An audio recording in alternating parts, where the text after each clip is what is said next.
Students, welcome all of in the maths class once again. Student, आज हम start करने जा रहे हैं क्वेश्चन नंबर 6 और इससे पहले के क्वेश्चन हमने लास्ट वीडियो में कंप्लीट कर लिए थे। हम देखते हैं क्वेश्चन नंबर 6 में क्या है। क्वेश्चन नंबर 6 में कहा गया है multiply 6/13 by the reciprocal of -7/16। आपसे कहा गया है 6/13 का मल्टीप्लाई माइनस के 7/16 के रेसिप्रोकल से करना है। तो बहुत ही क्लियर, सबसे पहला काम हमारा क्या होगा, हम रेसिप्रोकल फाइंड करें। तो मैंने सबसे पहले क्या किया है, सबसे पहले मैंने रेसिप्रोकल को फाइंड किया है, रेसिप्रोकल ऑफ -7/16। और आपको रेसिप्रोकल का मीनिंग तो पता ही चल गया होगा बहुत अच्छी तरह से, क्योंकि मैंने आपको लास्ट वीडियो में बताया था रेसिप्रोकल हो या मल्टीप्लिकेटिव इनवर्स हो, both are the same thing. And -7/16 का रेसिप्रोकल हो जाएगा 16/-7। और जब हम 16/-7 लिखते हैं तो जो माइनस का साइन है वो डिनोमिनेटर के प्लेस पे आया है और डिनोमिनेटर के साइन को हम हमेशा न्यूमरेटर में ले जाते हैं। तो हमारे पास ये जो आया है माइनस का 16/7। तो बहुत ही क्लियर। इसके बाद क्वेश्चन में कहा गया है तो हम इसके लिए लिखेंगे अकॉर्डिंग टू द सम। सम के अकॉर्डिंग आपसे कहा गया था 6/13 का मल्टीप्लाई इसके रेसिप्रोकल से कीजिए। तो रेसिप्रोकल तो हमने फाइंड कर लिया, 6/13 का मल्टीप्लाई अब हमें माइनस के 16/7 से करना पड़ेगा। तो ये बहुत ही अच्छी तरह से क्लियर हो जाना चाहिए। मैं एक बार दोबारा क्लियर कर रहा हूं, कोई कंफ्यूजन नहीं रहना चाहिए। सबसे पहले इसमें कहा गया था 6/13 का मल्टीप्लाई माइनस के 7/16 के रेसिप्रोकल से कीजिए। -7/16 से करने को नहीं कहा गया है, उसके रेसिप्रोकल से करने को कहा गया है। तो रेसिप्रोकल सबसे पहले हमें फाइंड करना पड़ा और रेसिप्रोकल जब हमने फाइंड कर लिया तो हमने उसका मल्टीप्लाई -16/7 से किया, जो -7/16 का रेसिप्रोकल है। अब देखेंगे यहां पर कोई वैल्यूज तो नहीं घट रही हैं। जब मल्टीप्लाई करते हैं तो चेक करते हैं कोई ऊपर नीचे की वैल्यूज तो नहीं घट रही हैं। फिर देखा यहां तो कोई वैल्यूज नहीं घट रही हैं। तो 16 6 होता है 96 एंड 13 7 होता है 91। यही हमारे इस क्वेश्चन का आंसर होगा। बहुत ही इजी क्वेश्चन है, आप इसे बहुत अच्छी तरह से ध्यान से कीजिएगा। तो स्टूडेंट अब देखते हैं क्वेश्चन नंबर 7। क्वेश्चन नंबर 7 में आपसे कहा गया है टेल व्हाट प्रॉपर्टी यूज्ड। यहां पर आपके पास एक रेशियो नंबर्स गिवन है और आपसे कहा गया यहाँ पर प्रॉपर्टी कौन सी यूज हुई है, प्रॉपर्टी। फिर वही प्रॉपर्टी का क्वेश्चन आ गया है और प्रॉपर्टीज को तो आपने बहुत अच्छे से कंप्लीट कर लिया था। आपके पास कहा गया 1/3 का मल्टीप्लाई 6 से कीजिए, फिर उसका मल्टीप्लाई 4/3 से कीजिए। यहाँ पर 6 मल्टीप्लाई 4/3 दोनों ब्रैकेट्स में है और इसकी राइट हैंड साइड देखते हैं तो 1/3 और 6 ब्रैकेट में है, 4/3 इसके आउटसाइड दिया गया है। इसका मतलब इनके प्लेसेस तो सेम है, डिफरेंस केवल ब्रैकेट का है। और मैंने बताया था कौन सी प्रॉपर्टी है, आप सबको याद भी आ गया होगा, क्योंकि यहाँ पर लास्ट 2 डिजिट्स ब्रैकेट में है, यहाँ पर फर्स्ट 2 डिजिट्स ब्रैकेट में है और मल्टीप्लाई का साइन यूज हो रहा है। तो इसका मतलब ये प्रॉपर्टी है हमारी एसोसिएटिव प्रॉपर्टी फॉर मल्टीप्लिकेशन।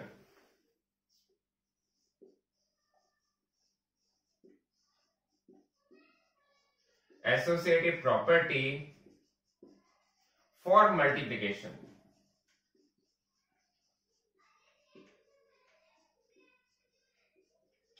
तो स्टूडेंट ये क्वेश्चन बस इतना ही था। अब देखेंगे इसके बाद हम क्वेश्चन नंबर 8 और ये क्वेश्चन आपको बहुत अच्छी तरह से क्लियर हो जाना चाहिए। तो स्टूडेंट अब देखते हैं क्वेश्चन नंबर 8। क्वेश्चन नंबर 8 में दिया हुआ है is 8/9 the multiplicative inverse of -1 1/8 y and y0। तो क्वेश्चन बहुत ही क्लियर है। आपसे कहा गया है क्या 8/9 मल्टीप्लिकेटिव इनवर्स है -1 1/8 का। तो आप चेक करके देख सकते हैं, अगर ये दोनों वैल्यू सेम आ जाती हैं तो मल्टीप्लिकेटिव इनवर्स है, अगर दोनों वैल्यू डिफरेंट होती हैं तो मल्टीप्लिकेटिव इनवर्स नहीं है। तो सबसे पहला काम हमारा क्या होगा, हमारा सबसे पहला काम ये होगा कि हम सबसे पहले मल्टीप्लिकेटिव इनवर्स फाइंड करेंगे। तो मल्टीप्लिकेटिव इनवर्स ऑफ -1 1/8 और मल्टीप्लिकेटिव इनवर्स ऑफ, सबसे पहले क्योंकि ये हमारा मिक्स फ्रैक्शन में है, हम इसे इम्प्रॉपर फ्रैक्शन में चेंज करेंगे। तो हम इसे लिख सकते हैं 8 1 8 और 1 9 माइनस का 9/8 और माइनस का 9/8 का अगर हम मल्टीप्लिकेटिव इनवर्स फाइंड करने जा रहे हैं तो हम क्या कह सकते हैं, ये क्या होगा इसका मल्टीप्लिकेटिव इनवर्स 8/-9।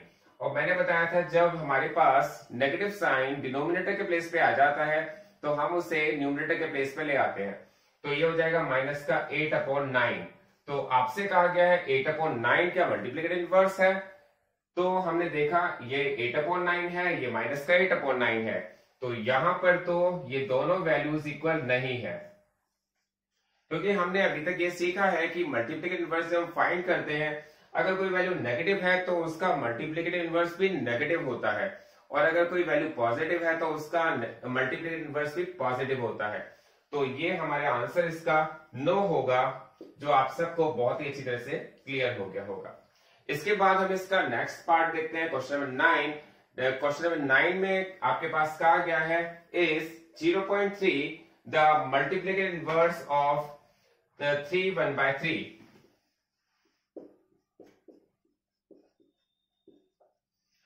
तो इसमें भी हमें चेक करना पड़ेगा, सबसे पहले हमें मल्टीप्लिकेटिव इनवर्स फाइंड करना पड़ेगा 3 1/3 का, उसके बाद ही, क्योंकि अगर 0.3 के इक्वल आ जाता है तो हमारा आंसर यस होगा, अदरवाइज नो होगा। तो यहां पर हम सबसे पहले फाइंड करते हैं मल्टीप्लिकेटिव इनवर्स। आप इसको शॉर्ट में भी लिख सकते हैं, जैसे मैंने बताया आपको लैंग्वेज लिखनी जरूरी है, कंपलसरी है, लेकिन आप इसे शॉर्ट में भी लिख सकते हैं। मल्टीप्लिकेटिव इनवर्स को आप m.i करके भी लिख सकते हैं, मल्टीप्लिकेटिव इनवर्स ऑफ 3 1/3, क्योंकि 3 1/3 एक मिक्स फ्रैक्शन में है, तो हमें सबसे पहले इसे इम्प्रॉपर फ्रैक्शन में कन्वर्ट करना होगा, और इम्प्रॉपर फ्रैक्शन में अगर हम इसे कन्वर्ट करते हैं तो हमारे पास ये आ जाता है 3 3 9 और 1 10/3, और 10/3 क्योंकि पॉजिटिव वैल्यू है, पॉजिटिव रेशनल नंबर है, तो इसका मल्टीप्लिकेटिव इनवर्स हमारे पास 3/10 आ जाएगा। और 3/10 तो अगर हम इसे डेसिमल में कन्वर्ट करेंगे तो हमारे पास ये आ जाएगा 0.3। तो हमने देखा है हमारे पास जो वैल्यू दी गई है वो भी 0.3 है, तो इसका मतलब 0.3 और 0.3 इक्वल आ गया है, तो हम ये कह सकते हैं इसका आंसर यस होगा। तो आई सपोज आपको ये क्वेश्चन बहुत ही अच्छी तरह से क्लियर हो गए होंगे। तो स्टूडेंट अब देखते हैं हमारे पास क्वेश्चन में क्या दिया हुआ है। क्वेश्चन नंबर 10, क्वेश्चन नंबर 10 में आपके पास कहा गया है right the rational number that does not have a reciprocal. आपको एक ऐसा नंबर लिखना है, ऐसा रेशनल नंबर लिखना है जिसका कोई रेसिप्रोकल नहीं होता। तो हमारे पास बहुत सारे रेशनल नंबर्स होते हैं, ऐसा कौन सा रेशनल नंबर है जिसका रेसिप्रोकल नहीं होता? तो इसका मैं डायरेक्ट आंसर बताऊंगा, ऐसा नंबर है 0। अब वो 0 क्यों है उसको भी हम बहुत ही क्लियर कर लेते हैं, क्योंकि 0 इसलिए है क्योंकि 0 का अगर रेसिप्रोकल हम फाइंड करते हैं, रेसिप्रोकल ऑफ 0, तो हमारे पास 1/0 आ जाता है। और हमारे पास रेशनल नंबर की जो डेफिनेशन है उसमें बहुत ही क्लियरली लिखा हुआ है कि डिनोमिनेटर्स के प्लेस पर तो 0 आना ही नहीं चाहिए। तो इसका मतलब ये हुआ कि हमारे पास 0 एक ऐसा रेशनल नंबर है जिसका रेसिप्रोकल नहीं होता है। इसके बाद हमारे पास सेकेंड पार्ट है, इसमें कहा गया है the rational number that are equal to their reciprocal. ऐसे नंबर्स, ऐसे रेशनल नंबर्स हमें बताने हैं जिनका रेसिप्रोकल वो कोई और नहीं होता, सेम नंबर होता है। तो आपको अभी मैंने बहुत सारे एग्जांपल्स भी कराए थे, अभी मैंने बताया भी था हमारे पास ऐसे नंबर्स कौन से होते हैं। अब 1 का रेसिप्रोकल फाइंड करते हैं तो 1 ही आता है, क्योंकि जब आप 1 का रेसिप्रोकल फाइंड करते हैं तो 1/1 आता है, 1/1 का मीनिंग भी 1 ही होता है। और जब आप -1 का रेसिप्रोकल फाइंड करते हैं, जैसे अगर हम रेसिप्रोकल फाइंड कर रहे हैं -1 का, तो -1 का रेसिप्रोकल 1/-1 होता है, और 1/-1 को आप -1 ही कह सकते हैं। तो इसका मतलब हमारे पास ऐसे 2 नंबर्स जिनके रेसिप्रोकल वो सेम नंबर होते हैं, वो आ जाते हैं 1 एंड -1। ये आपको बहुत ही अच्छी तरह से क्लियर हो जाना चाहिए, क्योंकि ये बहुत ही इंपॉर्टेंट है आपके एग्जाम पॉइंट ऑफ व्यू से। इसके बाद हमारे पास इसका थर्ड पार्ट में कहा गया है the rational number that is equal to its negative. ऐसे रेशनल नंबर, ऐसा रेशनल नंबर बताना है जिसमें अगर नेगेटिव का साइन लगा दिया जाए तो वो नंबर चेंज नहीं होता है, मतलब उसका नेगेटिव और पॉजिटिव दोनों वैल्यू इक्वल होती है।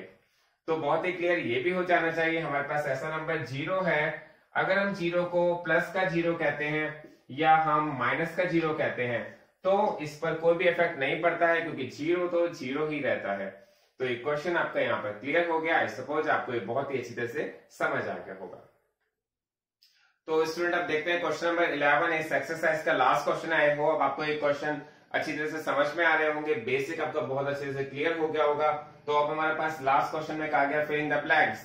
तो फिलिंग द ब्लैंक्स तो बहुत इजी है, जब हमने पूरी एक्सरसाइज कंप्लीट कर ली है। आपके पास कहा गया 0 हैज डैश रेसिप्रोकल। क्या 0 क्या कोई रेसिप्रोकल होता है?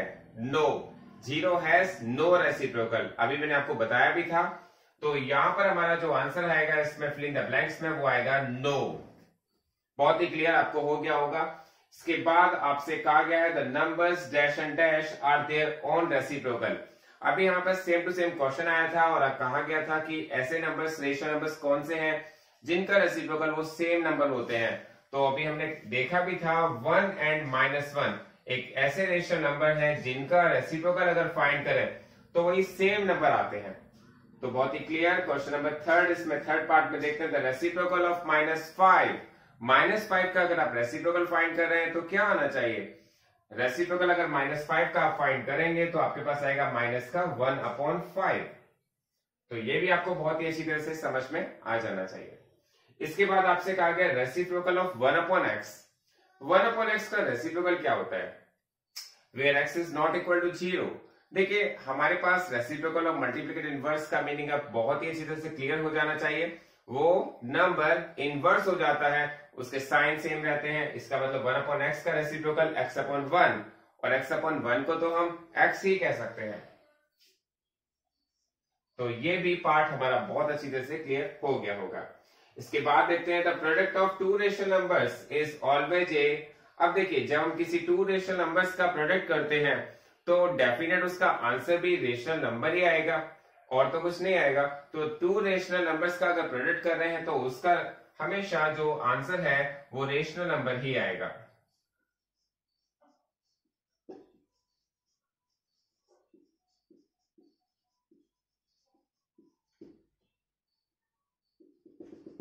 तो ये पार्ट भी हमारा क्लियर हो गया। लास्ट 6 पार्ट आपके पास कहा गया है the reciprocal of A positive rational number is. अब फिर वही बात आ रही है, पॉजिटिव रेशनल नंबर का रेसिप्रोकल किया जाता है तो पॉजिटिव आता है और नेगेटिव रेशनल नंबर का रेसिप्रोकल फाइंड किया जाता है तो नेगेटिव आता है। इसका मतलब आपसे कहा गया है कि रेसिप्रोकल क्या होगा पॉजिटिव रेशनल नंबर का, डेफिनेटली पॉजिटिव रेशनल नंबर ही होगा।